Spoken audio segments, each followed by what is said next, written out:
সকলকে আমি আমার আন্তরিক প্রণাম এবং শুভেচ্ছা জানাই। আর দিব্যত্রয়ী ঠাকুর, মা, স্বামীজি, স্বামী অভেদানন্দ এবং এই মঠের সকল সাধু মহারাজ, ব্রহ্মচারীবৃন্দ, সকল গুরুজনকে আমার প্রণাম এবং শুভেচ্ছা জানাই। আজকে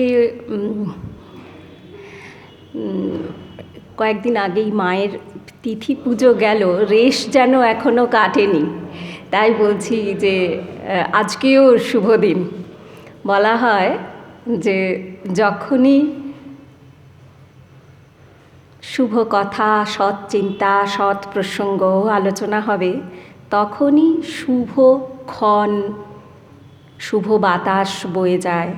তো আমরা মায়ের কথা বলতে এসেছি, আমাদের তিথির অপেক্ষা করেন না। মা বহুদিন, যতদিন এই পৃথিবীতে ছিলেন, ততদিন এই পৃথিবীতে সেই সুবাতাস বয়ে গিয়েছে। তার মানে কি এই যে মা নেই, সে সুবাতাস বওয়া বন্ধ হয়ে গেছে? না, সে সুবাতাস বইছে। 2500 বছর আগে যীশুখ্রিস্ট পৃথিবীতে এসেছিলেন। তাকে ক্রুসিফাইড করা হয়েছিল। উদ্দেশ্য কী ছিল? তিনি বলতেন ঈশ্বরের কথা। ঈশ্বর তার পিতা, তিনি সেই ঈশ্বরের কথা বলতেন। সেটি পছন্দ ছিল না সেখানকার যারা পূজক তাদের। তো ক্রুসিফাইড করা হলো কেন? না, মুখটা বন্ধ করে দেওয়া হবে। চিরদিনের মতো যিশু যে পিতার কথা বলেন, সে পিতার কথা বন্ধ করে দেওয়া হচ্ছে, সেখানকার মানুষজনের উদ্দেশ্য ছিল। পিলাত মধ্যেখানে একদিকে যীশুখ্রিস্ট হাত পা বাঁধা, আর একদিকে একটি ভয়ানক দস্যু, খুনি, ডাকাত।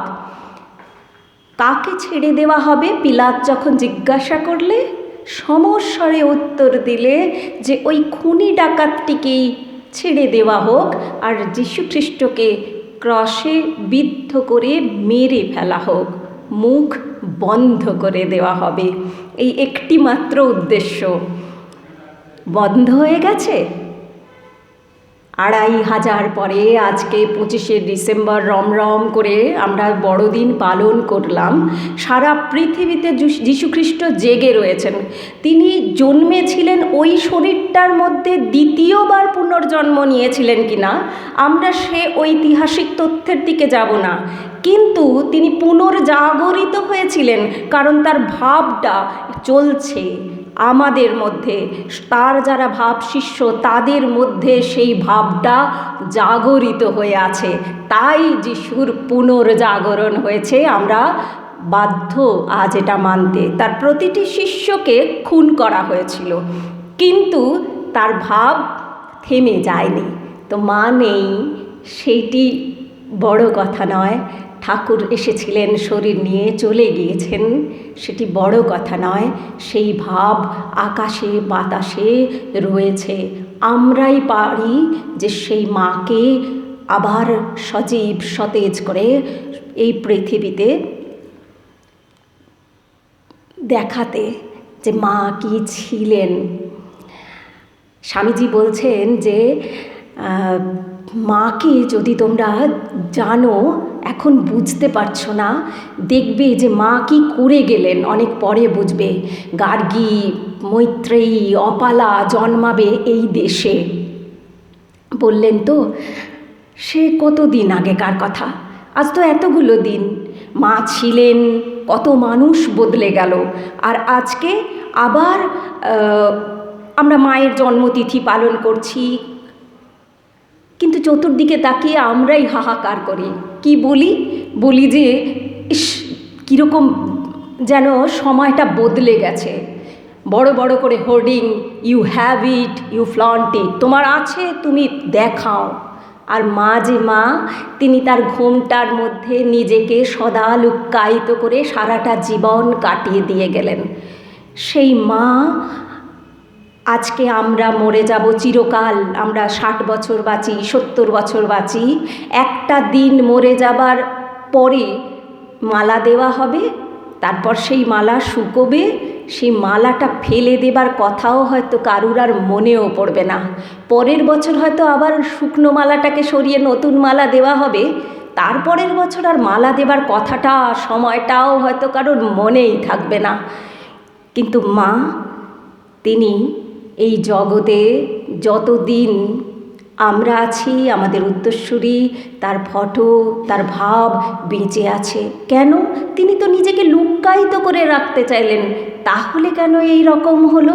আর এদিকে আমরা সদাই নিজেদেরকে জাহির করতে চাইছি, কিন্তু আমাদের কেউ চোখ মেলে দেখেও না, তাকায়ও না। ব্যাপারটা কি? পরিবর্তনটা কোথায়? সেইটা বুঝলেই মায়ের প্রয়োজনীয়তাটা আমরা খুব বেশি ফিল করব। আজকে জীবনের শেষ প্রান্তে এসে অথবা অনেক বড় হয়ে গিয়ে মনে করি যে জীবনটায় সব কিছু ভুলের পরে ভুল করেছেন। আর মা এমন একটা মানুষ, তার সব কটা ব্যবহারকে কাটা ছেঁড়া করে দেখলে আমরা দেখতে পাই তার প্রত্যেকটা কাজে শুধু ভালো আর মঙ্গল লুকিয়ে আছে। একটি ভুল কোথাও চোখে পড়ে না। মঙ্গলটা কার জন্য? মঙ্গলটা একটাও তার জন্যে নয়, এটাই সব থেকে বড় কথা। সেই ভালো চিন্তা, সেই মঙ্গল চিন্তা প্রত্যেকটি অন্যের, যে সামনে আছে, যে সামনে নেই, যে বহু দূরে আছে, যে আসবে, যে এসেছে, তাদের প্রত্যেকের মঙ্গলের জন্য মা সেই কাজটি করছেন। এটা একটা অদ্ভুত, কিন্তু অদ্ভুত না, আমরা এই স্বাদ সবাই জানি। এটা কিসের স্বাদ? মাতৃত্বের স্বাদ। একটা শাবক, পক্ষী শাবক হোক আর বাঘের ছানা হোক, বাঘ তো হিংস্র, ভালুক তো হিংস্র, পাখি হিংস্র নয়, কোনো কোনো পাখি হিংস্র, কিন্তু যখন সে মাতৃত্ব, এই বোধটা তার মধ্যে জন্মায়, যখন সে একটা ছানা জন্ম দেয়, একটা ডিম পাড়ে, তখন কিন্তু তার মধ্যে ওই হিংস্রতাটা নিঃশেষ হয়ে যায়। সে নিজের শরীরটাকে, নিজের কথা চিন্তা না করে ওই ছানাটার, ডিমটার উপরে বসে বসে ছানাকে জন্ম দেবার জন্য দিন রাত এক করে বসে থাকে। নিজের কথা চিন্তা করে না, নিজের খাবার জন্য সে উঠে পড়ে যায় না। একটা মুরগির ছানা, সে তার ছানাকে বাঁচানোর জন্য, একটা কুকুরের সঙ্গে একটা মুরগির কি কোনো তুলনা চলে শক্তিতে? কুকুর অনেক বেশি হিংস্র, কিন্তু মুরগিকে সে মেরেই ফেলবে, তবু মুরগি সে কুকুরের সঙ্গে লড়ে যায়। কেন? কুকুরটা তার ছানাকে খেতে আসছে। সে নিজের কথা চিন্তা করে না, আমি মরবো কি বাঁচবো। আমরা ঘরের মধ্যে অনেক সময় দেখি কুমড়ে পোকার বাসা। কুমড়ে পোকা কোনগুলো? মাটির ঘরে, পাকার ঘরেও দেখতে পাওয়া যায়। এরকম কলসির মতন মাটির কিছু একটা ঘর ঘর মতন হয়ে থাকে, এর মধ্যে কুরকুর কুরকুর করে আওয়াজ করে, ওটা কুমড়ে পোকা। ও কুমড়ে পোকা ওরকম বাসা কেন বেঁধেছে দেওয়ালের গায়ে? কেন কি সে ওখানে একটা ডিম দিয়েছে, আর সেই ডিমগুলো ফুটবে, তার জন্য সে কি করেছে না, প্রচুর খাবার তার মধ্যে ভরছে, প্রচুর খাবার। ওই ঘরটা এমনভাবে সিল করা যাতে তার মধ্যে কোনোভাবেই কোনো কিছু ঢুকতে পারবে না, যাতে আক্রমণ করে তার ওই ডিমটাকে খেয়ে ফেলতে পারে। তো কুমড়ে পোকা চতুর্দিক থেকে যত শুঁয়োপোকা বা এই ধরনের লার্ভা, পোকা মাকড় নিয়ে এসে মুখে করে এনে ওই ছোট্ট ঘরগুলোর মধ্যে সে ঢুকাতে থাকে। নিজের খাবার কথা চিন্তা করে না, দিন রাত পোকা ওর মধ্যে ঢোকাতে থাকে। তারপর নিজের লালা দিয়ে সিল করে দিয়ে তার একটু বিশ্রাম দরকার। আর এই যে দিন রাতের অত্যাধিক পরিশ্রমে কুমড়ে পোকার তখন বাঁচবার শক্তি প্রায় নিঃশেষ। সে একটি জায়গায় নিঃশ্বাস নেবে বলে বিশ্রাম করবার জন্যে বসে, আর ওঠে না। তারপর ওর ভিতরে যত পোকা ঢোকানো হয়েছে তার রসগুলোকে ওই তার বাচ্চাটা যখন জন্ম নেয়, নিয়ে ওই পোকাগুলোকে খেয়ে সে হৃষ্টপুষ্ট হয়, আর ওই কুমড়ে পোকার সিল করে দেওয়া অংশটা খুলে ছানা বেরিয়ে আসে। মা কিন্তু বেঁচে থাকে না প্রায়ই ওই তার ছানাটিকে দেখবার জন্য, বাচ্চার জন্য। ওই ছোট্ট ঈশ্বরের সৃষ্টি এতখানি কুমড়ে পোকা নিজেকে নিঃশেষ করে ফেলে। তো একটা বাঘ, সিংহ যখনই তার মাতৃত্বটা বোধটা চলে যায়, বাঘ তার চলে গেল, শাবক অন্যত্র চলে গেল, পাখি ডানা গজিয়ে গেল, উড়ে চলে গেল, আর চিনবে না মাকে সেই বাঘের ছানা, পাখির ছানা। তখন কিন্তু তার মধ্যে ওই মাতৃত্ব দেখতে পাওয়া যায় না। আমাদের মধ্যেও তাই। আমাদের সন্তানের ক্ষেত্রে আমরা গর্ভধারিণী, বায়োলজিক্যালি মাদার। আমাদের যখন সন্তানের সময় আসে তখন কিন্তু আমরা নিজেদের কথা ভাবি না। আমরা যখন খাবার খাই তখন আমার গর্ভে আমার শিশুটি রয়েছে, আমি তার কথা চিন্তা করে খাই। যে খাবার আমি খেতে পছন্দ করি না, আমি মা সেই খাবারটাও খায়, কেন কি তার শিশু পুষ্ট হবে বলে। মা ওই সময় নিজেকে ভুলে যায়, একটা নিঃস্বার্থ হবার চিন্তা। স্বামীজি বলছেন, রাখাল মহারাজ বলছেন, সাধনা কি? সাধনা হচ্ছে নিজেকে ভুলে যাওয়াটার তপস্যাই হচ্ছে সাধনা, যা জীবন ভোর চলতে থাকে।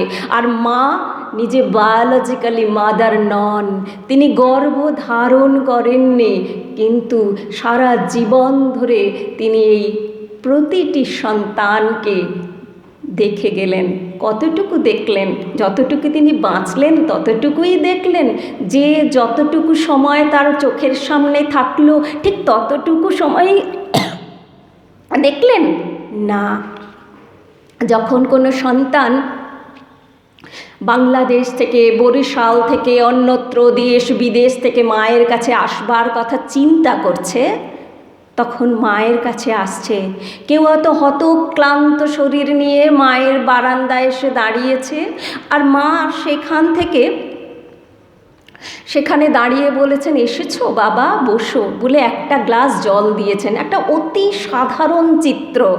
আমাদের বাড়িতে আমরা যেমন আমাদের ছেলেদের দিয়ে থাকি, ঠিক সেরকম একটা অতি সাধারণ চিত্র, আর বেশি কিচ্ছু না। সেই মা শুধু তাকে খাওয়ালেন, দুটি ভালো কথা বললেন। সন্তান একদিন পরে যখন সেখান থেকে চলে যাচ্ছে, সন্তান দেখছে মায়ের চোখ দিয়ে জল গড়িয়ে পড়ছে অনবরত। সন্তান ভাবতে বাধ্য হচ্ছে, এক রাত আমি থেকেছি, 3 রাত আমি থেকেছি, এর আগে আমি মাকে চিনতাম না, মা আমাকে জানতেন না। সেই মা আমি চলে যাচ্ছি বলে কষ্ট পাচ্ছেন, এমনিই মন থেকে। সন্তানের গাড়ি চলে যাচ্ছে, অথবা সন্তান নিজে চলে যাচ্ছে, পুণ্যি পুকুর দিয়ে সে গাড়ি চলে যাচ্ছেন, পাশ দিয়ে মা সঙ্গে সঙ্গে যাচ্ছেন। মায়ের পা কিন্তু তেমন করে আর কথা বলে না, লেপ্টে লেপ্টে মা ঘষ্টে ঘষ্টে হাঁটেন, বড় কষ্ট হয়। তবু মা কাঁদছেন বলে ছেলেকে ছাড়তে চাইছেন না, তাই যাচ্ছেন। এক সময় আর যেতে পারলেন না, তখন দূর থেকে দেখছেন গাড়িটা চোখের আড়াল হয়ে গেল, আর সন্তান ওখান থেকে দাঁড়িয়ে দেখছে মায়ের দৃষ্টি তখনও তাকে অনুসরণ করছে। মা তারপর এসে বসে সন্তানের কথা ভাবছেন। তার চারপাশে যে সেবক রয়েছে, যে সমস্ত মানুষগুলো রয়েছে, তারা হতবাক হয়ে যাচ্ছে, ই কেমন মা? একজনের মা নেই, এসেছে মায়ের কাছে, এসে স্পষ্ট বলছে, ঠাকুরকে আমার বিশ্বাস হয় না, তোমাকে আমার বিশ্বাস হয়, তোমাকে চোখে দেখতে পাচ্ছি, তোমার এই পবিত্র মূর্তি, এই করুণায় ভরা দৃষ্টি আমার উপরে পড়ছে, আমায় এত স্নেহ করছো, আমার বড় ভালো লাগছে, আমি তোমার উপর বিশ্বাস হচ্ছে, কিন্তু আমার ঠাকুরকে না বিশ্বাস হয় না। তখন কথামৃত বেরিয়ে গেছে, পড়েছি, সব পড়েছে সন্তান, কিন্তু সেই বিশ্বাসটা ঘন হয় না, হচ্ছে না, স্পষ্ট বলে দিচ্ছে। আর মায়ের তো তার ঠাকুরই ইষ্ট, তার সখা, তার পতি, তার গুরু, সব তার ঠাকুর। কি হওয়া উচিত ছিল? আমার স্বামীকে দেখো সবাই ঠাকুর মানে, এই ছেলেটি কি জানে, অর্বাচীন, বলছে মানে না, বিশ্বাস হয় না। মা শুধু জেনেছেন এই বাচ্চাটির নিজের মা নেই। তো একটু দুঃখ কোথায়, মা সেইটি টের পেয়েছেন। আমার স্বামীকে বিশ্বাস হয় না, মা সেটা তাকিয়ে দেখছেন না। আমরা কি করি?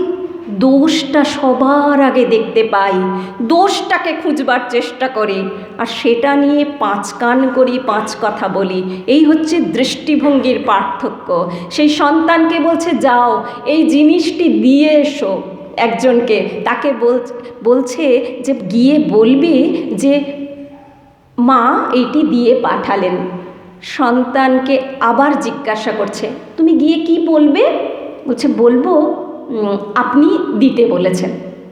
না, বলবে মা দিতে বলেছেন, মা দিতে বলেছেন। তিনবার মা জোর করে মায়ের উপর এমফেসাইজ করছেন, মা দিতে বলেছেন। সন্তানের মনের মধ্যে এই বোধ, এই ভাব জোর করে মা ঢুকিয়ে দিতে চাইছেন, আমি আমি তোমার মা আছি, তোমার মা নেই কে বলেছে? এই দিয়ে মা সবাইকে কিনে নিয়েছেন। কোনো কিছু দরকার নেই। আমরা বলি অলৌকিকত্ব দেখব, অলৌকিকত্ব, উপরের দিকে উঠে যাবে, তাবিজ দেবে, রোগ ভালো হয়ে যাবে, বিরাট কিছু, তোমার ছেলের চাকরি হয়ে যাবে। বড় বড় ধনী মানুষ, সারা বুলের কথা আপনাদের নিশ্চয়ই মনে আছে। তিনি আমেরিকার একজন অত্যন্ত সম্ভ্রান্ত এবং ধনী বাড়ির কন্যা, বিদুষী, অঢেল টাকা পয়সার মালিক। আর তিনি বিয়ে করেছেন নরওয়ের একজন পিয়ানিস্টকে, তিনি বিশ্ববিখ্যাত, অঢেল টাকা। কি নেই তাহলে? সব আছে। আর স্বামীজি যে স্বামীজির সঙ্গ পেয়েছেন তিনি, ধন্য ভাগ্য। স্বামীজি কি বলতেন? মা, ধীরা মা। স্বামীজি মাকেও মা বলতেন, দুই মা। মায়ের সঙ্গে থাকে রাধু। আমাদের দেখলে ইরিটেশন হয়, পাগল পাগল হাব ভাব, তাই তো রাধুর, পাগলি মামির। সারা বুলের শেষ জীবনে আমরা কি পরিণতি দেখছি? তিনি অসুস্থ হয়ে গেছেন। স্বামীজির মা ডাক তার জীবন থেকে মুছে গিয়েছে, ভুলে গিয়েছেন তিনি স্বামীজিকে। তিনি এসেছিলেন মায়ের কাছে, মা তাদের কত সঙ্গ দিয়েছেন, কত চিঠি আছে তিনি মায়ের সম্পর্কে কি সুন্দর কথা লিখেছেন। সেই সারা বুল প্রায় পাগলিনী হয়ে গিয়েছেন। সেই সারা বুল তখন যারা ওই তান্ত্রিক সাধনা করে তাদের উপরে নির্ভর করে বেঁচে আছেন, নিজের আত্মবিশ্বাস সম্পূর্ণরূপে হারিয়ে ফেলেছেন। কেন? তার বড় দুঃখ। কি দুঃখ? তার একটি মেয়ে রয়েছে, সেই মেয়ে অলিয়া, সেই অলিয়া একটু ছিটিয়াল, তার নানান রকম অত্যাচার, সে মাকে সহ্য করতে পারে না। তাহলে স্বামীজির দুই মা, এক মা আমাদের মা শারদামণি দেবী আর সারা বুল, দুজনেরই যে কন্যা, দুজনেই কিন্তু পাগলিনী প্রায়। সারা বুল কিন্তু সহ্য করতে পারছেন না। তিনি নিজের সেই চাপ নিতে না পেরে, নিজের উপরে কন্ট্রোল হারিয়ে ফেলে তিনি মৃত্যুর সময় ঠাকুরমা স্বামীজিকে ভুলে গিয়েছেন। এমনকি নিজের সম্পর্কেও তার কোনো সেন্স নেই। আর এদিকে মা, তিনি সারা জীবন রাধুকে বইছেন, পাগলি মামিকে বইছেন, কালী মামাকে বইছেন। এই হচ্ছে পার্থক্য, এই হচ্ছে পার্থক্য। আর স্বামীজির যিনি নিজের মা, গর্ভধারিণী মা, তিনি যখন স্বামীজি ফিরলেন বিদেশ থেকে, বেলুড় মঠ তৈরি হচ্ছে, মাকে মানে বেলুড় মঠের জমি কেনা হয়েছে, মা এসেছেন, পুজো হচ্ছে, তখন স্বামীজির মা ভুবনেশ্বরী দেবী তিনি মঠে গিয়েছেন। তিনি দেখছেন আমার ছেলেকে সবাই ধন্য ধন্য করছে, এই বাগান হয়েছে, লঙ্কা গাছ হয়েছে, তাতে লঙ্কা ফুলেছে, সব ছেলেরা স্বামীজির কথায় উঠবোস করছে। তিনি একবারও মায়ের কাছে যাচ্ছেন না। তিনি ওই লঙ্কা দেখছেন, বেগুন দেখছেন, ফুলে উঠেছেন, মনটা ফুলে ফুলে উঠছে অহংকারে, আমার ছেলে করেছে সব কিছু।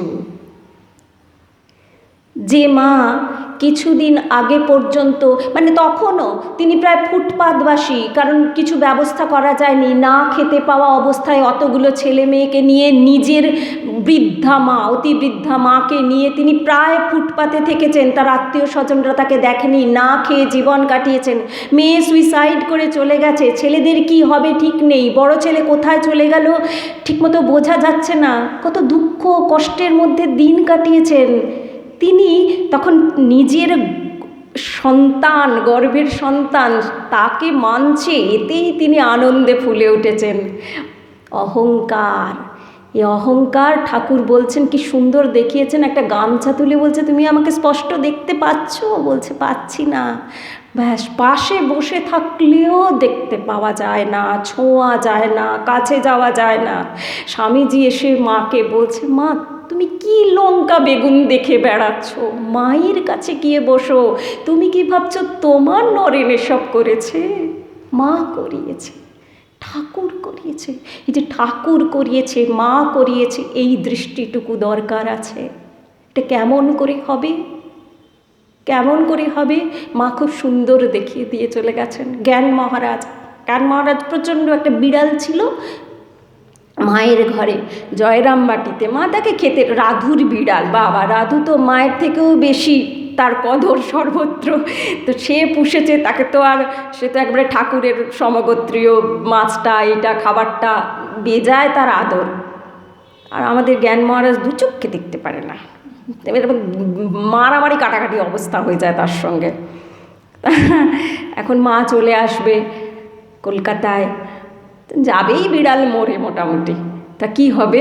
মা বলছে দেখো বাবা, ওকে একটু দেখে রেখো। মা এই হুঁতে মোটেই বিশ্বাস করেননি, জানেন আমি চলে গেলেই ওই বিড়ালের কপালে দুঃখ আছে। মহারাজ বিড়ালটাকে বিড়াল দেখছেন, মা মোক্ষম কথা বলে দিলেন, তুমি দেখো, তুমি ওকে একটু দেখো। কেন কি? ওর মধ্যে আমিও আছি। হাতের লাঠি পাথর যা তুলে তিনি মারতেন, সে লাঠি পাথর চিরকালের মতো রয়ে গেল ঘরের কোনায় কোনায়। যেদিন নিজে মাছ খান না, সেদিনও তিনি মাছ কোথাও না কোথাও থেকে জোগাড় করে এনে বেছে বুছে প্রসেস করে সে বিড়ালের সামনে ধরেন। সেই মহারাজের থেকে বিড়ালটি যত আদর পেয়েছে এমন আর কেউ পায়নি, কেউ করতে পারেনি। কেন? ওর ভিতরে আমি আছি, এইটি দেখো, আমি আছি। আমি বড় ইঞ্জিনিয়ার হয়ে যেতে পারি, আমি বড় ডাক্তার হয়ে যেতে পারি, হয়ে গেলাম, কিন্তু আমি বড় ডাক্তার হয়ে গিয়ে কি করলাম? আমার উদ্দেশ্য কি? আমি টাকা কামাই করব, আমি বড় বাড়ি করব। আমার শিশু যখন বড় হচ্ছে আমি বলছি তোমাকে বড় হতে হবে, ফার্স্ট হতে হবে। কেন কি? তোমাকে টাকা ইনকাম করতে হবে। সেইটি নয়। মা বলছেন, ঠাকুর বলছেন যে কেমন করে সংসারের মধ্যে থেকেও সংসারের জল গায়ে লাগবে না। বলছে পাকা ফোঁড়াটি যেমন পিঠের মধ্যে টনটন করলে যত কাজ করো ওইখানে মনটি পড়ে থাকবে। আমি বড় ইঞ্জিনিয়ার হয়েছি, কেন হব? আমি ঠাকুর মায়ের সেবা করব। আমি বড় ডাক্তার হব, কেন? আমি ঠাকুর মায়ের সেবা করব। ইঞ্জিনিয়ার আমি হতে পারি, রকেট সায়েন্সও জানতে পারি যদি আমি লেখাপড়া করি, চেষ্টা করি, কিন্তু অনেক ধন হলেও একটা মানুষের মন পরিবর্তিত করে দিতে পারবো?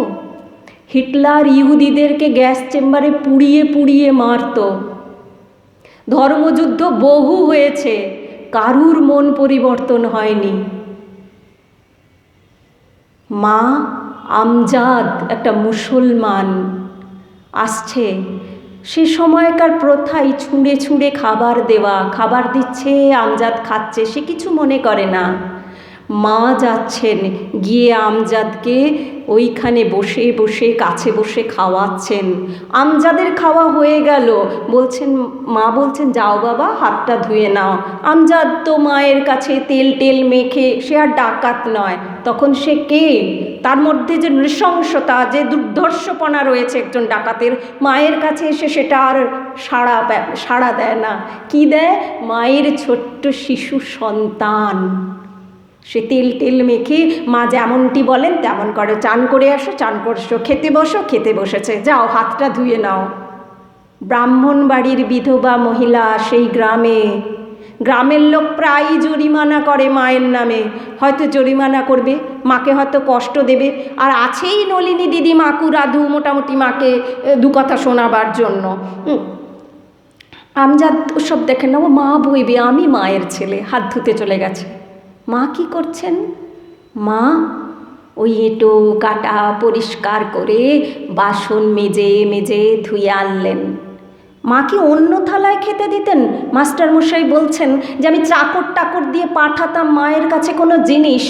মা কখনো এই নয় যে তিনি তার সন্তানদের একরকম বাসনে দিলেন, একরকম খাবার, একরকম মিষ্টি দিলেন, আর চাকর বাকররা গিয়ে পৌঁছালে অন্য থালা বার করে এনে একটু ভাঙাচোরা টাইপের, একটু কম বা যেটা বাসি সেটা দিচ্ছেন, কখনো না।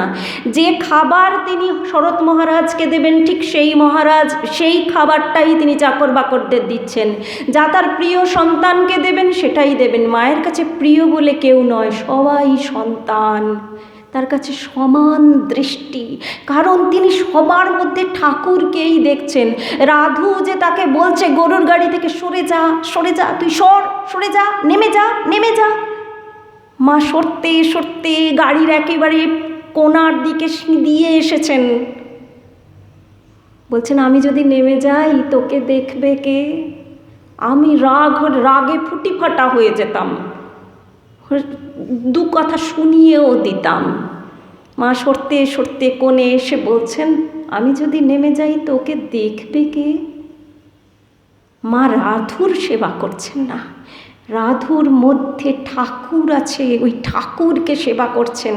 রাধু সংস্কার বশে রাধু হয়েছে, তার জন্মের সংস্কারে, তার ভালো সংস্কার হোক মন্দ, ভালো সংস্কারে সে মায়ের হাতে পড়েছে, মানুষ হচ্ছে। খারাপ সংস্কারে ওই ছিটিয়াল, ইরিটেটিং, বিরক্তিকর, পাগলি টাইপের রাধু হয়েছে, যে মাকে অশেষ যন্ত্রণা দিয়েছে। আর সে রাধু সেই সংস্কারের সমষ্টি, কিন্তু তার মধ্যে যে ঠাকুর রয়েছে, মা শুধু তাকে দেখছে, মা শুধু তাকে সেবা করছে। আর মা যেহেতু রাধুরও মা, যে যতই খারাপ হোক, মাকে যতই যন্ত্রণা হোক, যত ধুলো কাদাই মাখুক, মা যে দায়িত্ববান যে তিনি আমাদের ধুলো কাদা মুছিয়ে সম্পূর্ণভাবে কোলে নেবেন, তাই সরে গিয়ে শেষ পর্যন্তও বলছেন, আমি যদি নেমে যাই তাহলে তোকে দেখবে কে? তো আমরা কখনোই মায়ের কোল ছাড়া হব না, এইটুকু বিশ্বাস হয়ে যায় যেন। তবে আমরা রাধু হতে চাই না কেউ, আমরা কেউ রাধু হতে চাই কি? চাই না। তো আমি যেটা বলছিলাম যে আমরা এই যে হিটলার কত ইহুদিকে পুড়িয়ে মারলো, কাউকে পরিবর্তন করতে পারেনি। তো আমজাদ, হ্যাঁ মাঝে ওখানটা ছেড়ে গেছিলাম, আমজাদ তাকে মা বলছেন হাত মুখ ধুয়ে সে চলে গেছে, মায়ের খোকা, আর মা গিয়ে তার এঁটো কাটা সরিয়ে বাসনটা ধুয়ে ফিরে এলেন।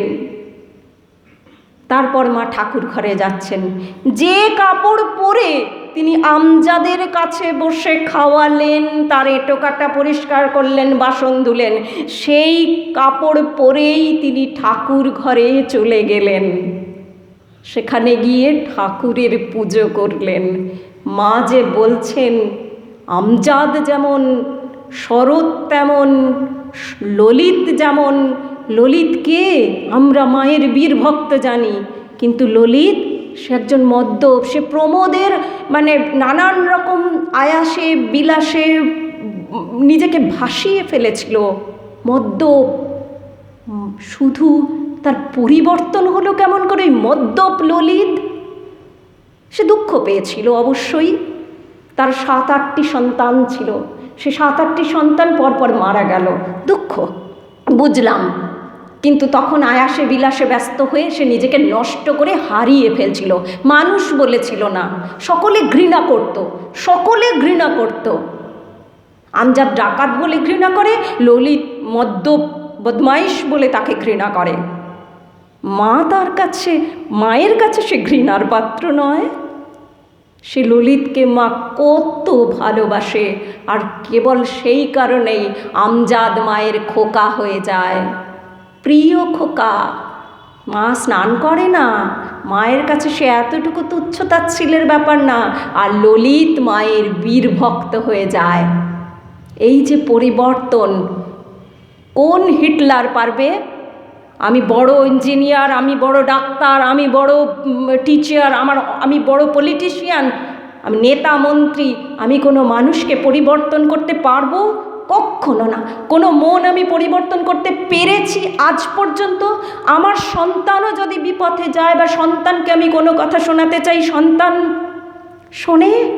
তার মনটা পরিবর্তিত হয় না। আর মা কীরকম সবাইকে পরিবর্তন করে দিচ্ছে। কত দূর দূর থেকে সন্তানরা শুধু মায়ের টানে মায়ের কাছে চলে আসছে, আর কোনো দিন সেই স্নেহের জাল ছাড়িয়ে মায়ের কাছ থেকে যেতে পারছে না। শুধু স্নেহ, শুধু ওই মাতৃত্ব, বায়োলজিক্যাল মাদার না, কিন্তু মাতৃত্ব সবার হৃদয়ে আছে। ওই বোধটার জাগরণ দরকার। ওই বোধটা জাগরিত হলে সে পুরুষ হোক, স্ত্রী হোক, ওই মাতৃত্ব। শরৎ মহারাজ পুরুষ, তো একজন পুরুষ মানুষ, মায়ের সঙ্গে থেকেছেন, তিনি মায়ের মায়ের ভারবাহক, মায়ের ভাববাহকও তিনি। মা চলে গেছেন, যারা মায়ের কাছে আসতো, নারীরা, স্ত্রীরা মায়ের কাছে আসতো বেশি, সেই স্ত্রী ভক্তরা, তারা বলেছে আমরা মাকে হারাইনি, মা পেয়েছি। কার মধ্যে? শরৎ মহারাজের মধ্যে তারা মাকে পেয়েছে। ওটি পুনর্জাগরণ। আমরা যে যত মায়ের ভাব বা বহন করতে পারবো, তত আমরা মাকে জাগরিত করব। এছাড়া শুধু মালা পরিয়ে ধূপ দিয়ে মাকে আমরা কোনো মতেই জাগরিত করতে পারবো না। জন্মেছি মায়ের ওই পট দেখে, মরেও যাব মায়ের পট দেখে, কিছু হবে না। বাবুরাম মহারাজ গেছেন বাংলাদেশে, একজন বলছে আশ্রম করব, ছবি আনবো, বাবুরাম মহারাজ সাড়া দিচ্ছে না। বাবুরাম মহারাজ বলছেন, শুধু যাবার সময় বলে গেলেন, তার দিকে তাকিয়ে, আশ্রমটা হৃদয়ে গড়ো। শারদানন্দজি, শরৎ মহারাজ বলছেন, ছবি টাঙিয়ে কি হবে, এইখানে মাকে প্রতিষ্ঠা করো। তো আমরা অনেক হাতে ডান্ডা নিয়ে, ত্রিশূল নিয়ে, অনেক ধন সম্পত্তির অধিকারী হয়ে, বড় বাড়ি করে কোনো মানুষকে দাবিয়ে রাখতে পারি, জোর করে তার মাথাটা নিচের দিকে করতে পারি, তাকে মাথাটা নিচের দিকে করিয়ে দিতে পারি বটে, কিন্তু প্রণাম করাতে পারি না, শ্রদ্ধা সহ নতমস্তক তাকে করাতে পারি না। মায়ের শুধু স্নেহ সেটা করিয়ে দিতে পেরেছে। তা আমরা কি এমন হতে চাই না? আমি খুব হতে চাই সেই রকম মানুষ, যে মানুষ এত ভালোবাসা পাবে যে দেশ বিদেশ থেকে সন্তানেরা চলে আসবে, দেশ বিদেশ থেকে কত মানুষ আসবে আর কখনো ফিরে যাবে না। আমি এমন মানুষ হতে চাই না কি যে আমি কারুর খারাপ দেখতে পারবো না, শুধু দেখব যে সকলের কত গুণ, যার এতটুকু গুণ শুধু আমার কাছে এসে আমার সঙ্গ পেয়ে তার গুণ আরও মাহাত্ম্য পেয়ে যাবে, বিরাটে পরিবর্তিত হবে। আর আমি সকলের কারুর মধ্যে যদি দেখতে পাই এতটুকু খারাপ, অনেক বেশি খারাপ, সে পরিবর্তিত হয়ে যাবে এই রকম তো কোনো টাকা দিয়ে টাকা সঞ্চয় করে কোনো ডান্ডা নিয়ে অনেক এডুকেশন লাভ করে আমি কোথাও পাবো না যা আমি মায়ের কাছে শিখতে পারবো। তাই আমি বড় ডাক্তার ইঞ্জিনিয়ার হয়ে আমি কি করব? আমি তাহলে কে হব? আমি মা হব, মা হব, ঠিক কি না? এর থেকে বড় লক্ষ্য আমাদের জীবনে আর কিছু থাকতে পারে কি? এরকম হওয়া যাবে না। তাহলে কি আমাদের শিশু, আমাদের সন্তানেরা আমরা সব কি করব? হ্যাঁ, আমরাও পড়াশোনা করব, ডাক্তার হব, ইঞ্জিনিয়ার হব, কিন্তু আমি ইঞ্জিনিয়ার হয়ে বাড়ি গড়ব কার জন্যে? যে ক্লায়েন্ট দম্পতি আমার কাছে এসছে, আমার ফ্ল্যাট করব, বাড়ি করব, আমি দেখব ঠাকুর মায়ের বাড়ি গড়ব।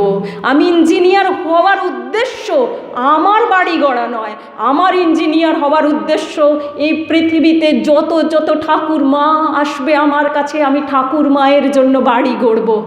আমি ডাক্তার হব, হ্যাঁ হব, আমি ঠাকুর মায়ের সেবা করব। আমি যে রুগী দেখতে যাব, সে রুগী বিছানার মধ্যে শুয়ে কাতরাচ্ছে, আমি দেখব অস্থি চর্ম সার ঠাকুর, সে ঠাকুর চলে গিয়েছে। আমার সামনে যে মানুষটি রয়েছে, সে মানুষটি শেষ নিঃশ্বাস নিচ্ছে, অথবা আমি তাকে বাঁচিয়ে তুলতে পারি। ঠাকুর, আমি তোমাকে আরও একবার বাঁচিয়ে তুলতে পারি, আমি সেই জন্যে ডাক্তার হয়েছি, আমি সেবা করব তোমার। মা উদ্বোধনের ঘরে, বাগবাজারের ঘরে রয়েছেন। তিনতলার ওপর থেকে মায়ের শ্বাস প্রশ্বাসের শব্দ শোনা যাচ্ছে 21শে জুলাই। আর সমস্ত শরৎ মহারাজের ঘরে, শরৎ মহারাজ তামাক খেতেন, গুড়গুড় ধ্বনি শোনা যেত। সে গুড়গুড় ধ্বনি থেমে গেছে। যে যেখানে সবাই নিস্তব্ধ হয়ে বসে আছে, মা নিঃশ্বাস নিতে পারছে না। আর সেই শ্বাস প্রশ্বাসের আর্তনাদের মতো শব্দ 3 তলা থেকে 1 তলা ঘুরে ঘুরে বেড়াচ্ছে। আমার সামনের রুগী, মা শেষ নিঃশ্বাস নিচ্ছেন। মা, আমি তোমাকে বাঁচিয়ে তুলব, থেমে যেতে দেব না। আমি একজন টিচার, আমি আমার সন্তানদের, সরকার আমাকে পয়সা দেবে বলে আমি শুধু টিচারই করব না, দিনগত পাপক্ষয় করব না। আমার শিশু, আমার ছেলে মেয়েদের আমি কি বলবো? শুধু বলবো এই যে ঠাকুর, এই যে মা, দেখো দেখো। তারা কি বুঝবে না। আমি তার সামনে দাঁড়াবো ছায়া হয়ে ঠাকুর মায়ের। নিজেকে আমি টিচার করেছি, আমি তৈরি করব ছোট্ট থেকে ঠাকুর মায়ের ছায়া হবার জন্য। ওই শিশু যখন পরিণত মস্তিষ্কের হবে, তখন সে ঠাকুরকে জানবে, মাকে জানবে। এই ছায়া তো আমি দেখেছি কোথায়? ছোটবেলায় আমার স্কুলের টিচারদের মধ্যে। এই আমার দায়িত্ব কোনো ক্লায়েন্ট, ইঞ্জিনিয়ার হিসেবে কোনো ক্লায়েন্টের জন্য নয়, আমার দায়িত্ব কোনো ডাক্তার হিসাবে কোনো রুগীর জন্য নয়, টিচার হিসাবে কোনো স্টুডেন্টের জন্য না। আমি দায়িত্ব বোধ করি মায়ের, আমি দায়িত্ব বোধ করি ঠাকুরের কাছে আমার দায়িত্ব রয়েছে। আমি তাদের ভাব বহন করে নিয়ে জীবন কাটাচ্ছি।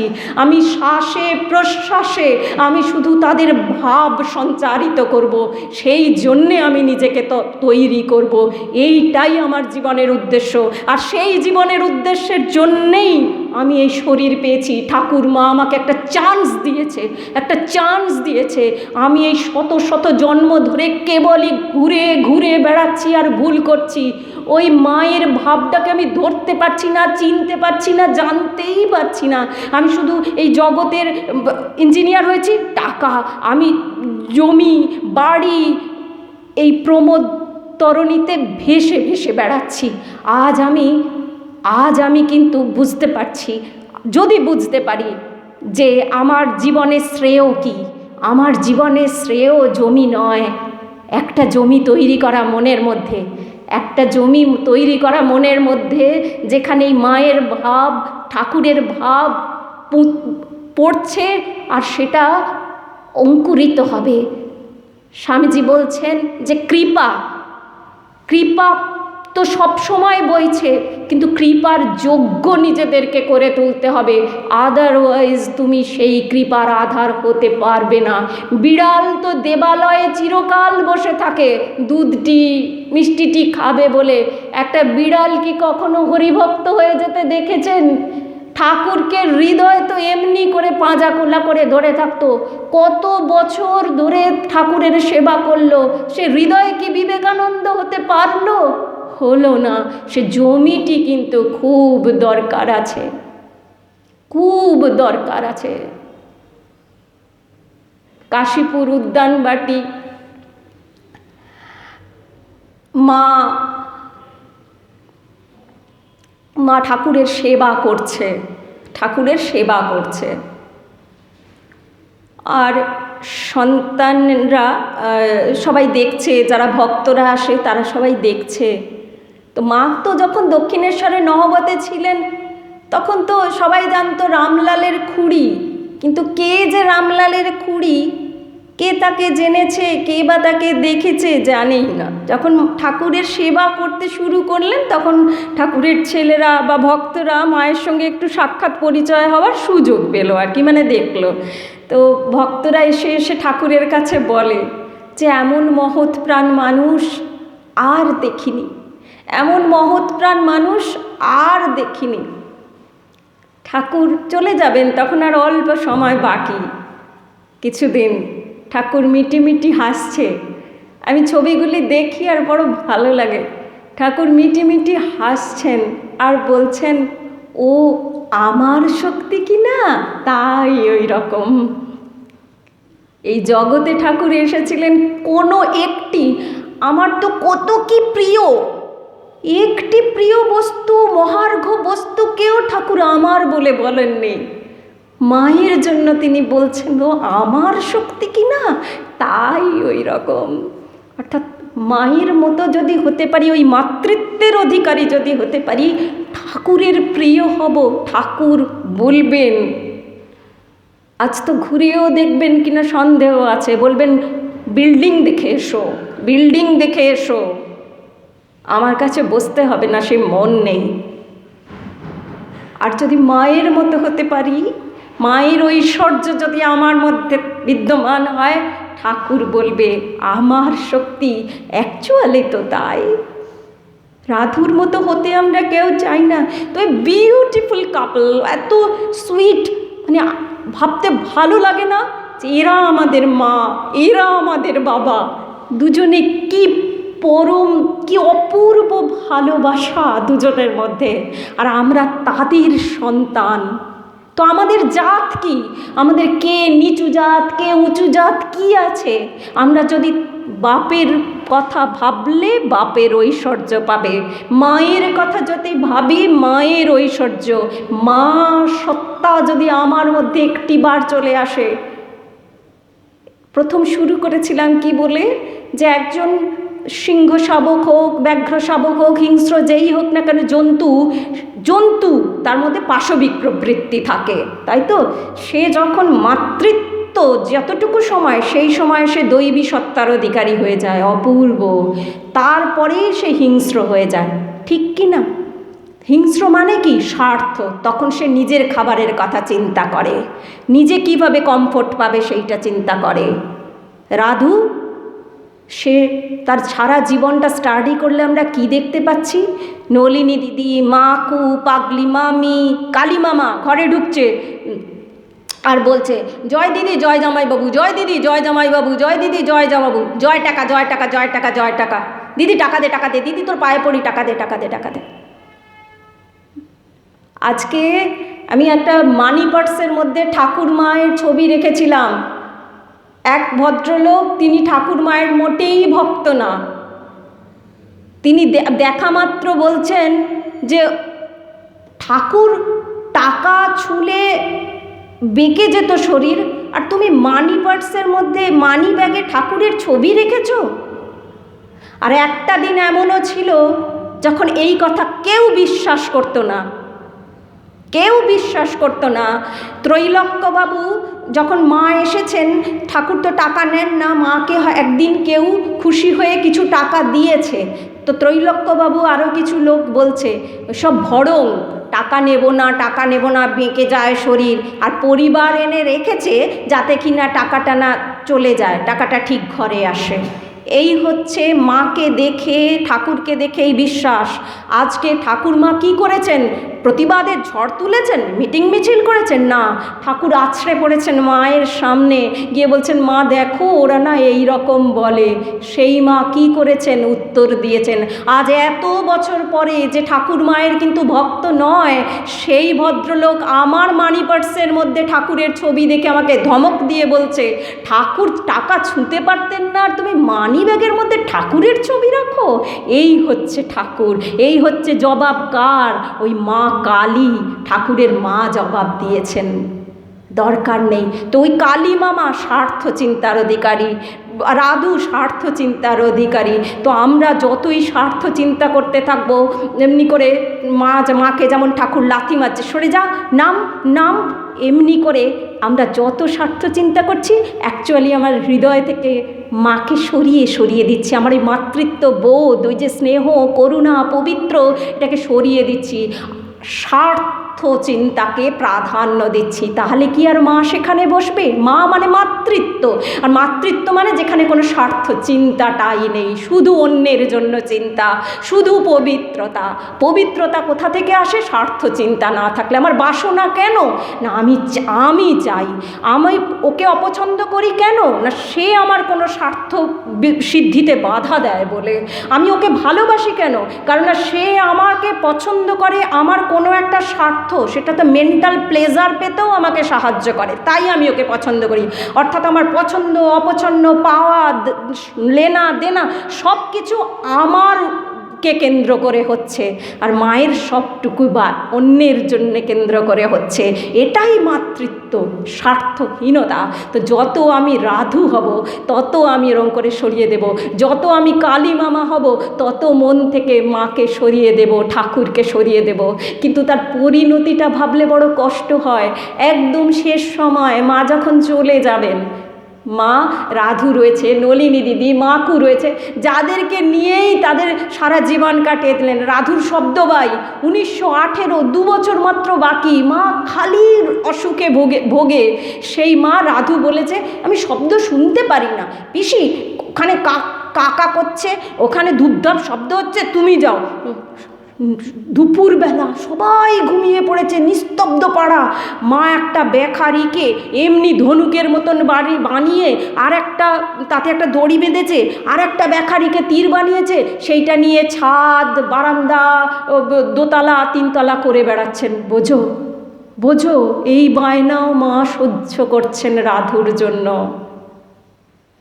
তো একদম শেষ সময়, তাহলে কত ভালোবাসে, ব্যাপারটা তো তাই না? রাধুকে না, রাধুর মধ্যে ঠাকুরকে ভালোবাসেন।